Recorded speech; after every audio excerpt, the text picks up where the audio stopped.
You're listening to Systemic Error Podcast. The failure was designed.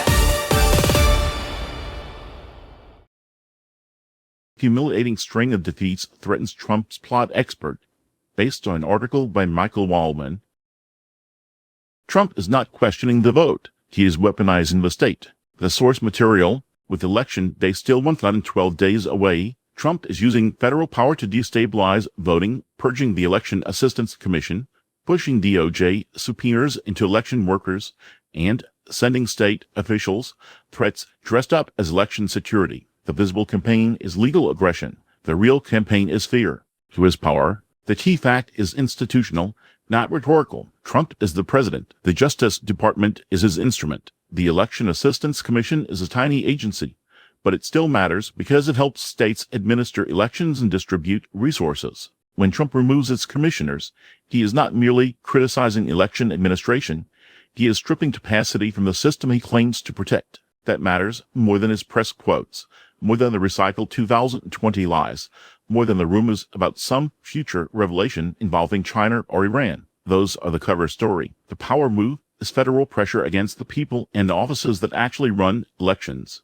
The method is fear. This is not confusion. It is choreography. The DOJ letter warning state officials about criminal liability for non-citizens on the rolls is not an innocent reminder of law. The Utah Republican lieutenant governor said it plainly. The department sent a love letter full of threats while demanding voter data the courts have already ruled out of bounds. That is not civil rights enforcement. It is intimidation with letterhead. The same logic applies to the subpoenas in Fulton County. A judge called them staggering and described the DOJ's conduct as a fishing expedition. That is the judicial record of what this is a federal search for leverage, not evidence. The real target is voter confidence. Trump's election lies are not just about relitigating 2020. They are about making ordinary voting feel dangerous, confusing, or futile. A source gives away the mechanism. A voter worries that a name change will make her unable to vote. Another fears a Voting Rights Act ruling means she cannot vote at all. Latino voters and immigrants may hear the word ICE near polling places and stay home,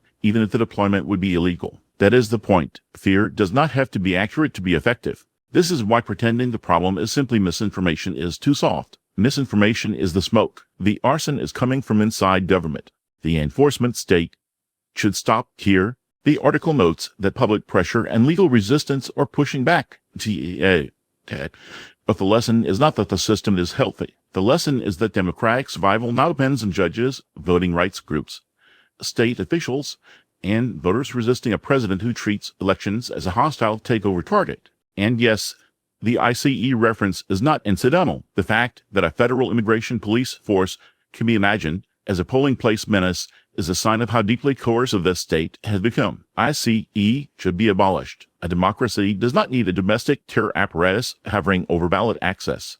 The bigger pattern, what the story reveals, is not a series of isolated excesses. It is a governing method to use federal agencies to create uncertainty, use legal threats to chill participation, then call the resulting panic proof that the system is broken.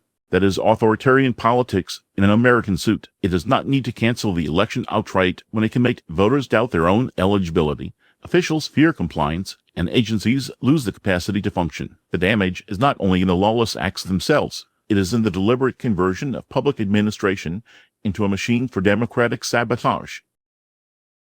You've been listening to Systemic Error, thanks to Alternet for today's article, with the automated voice of Norman. Thanks for listening.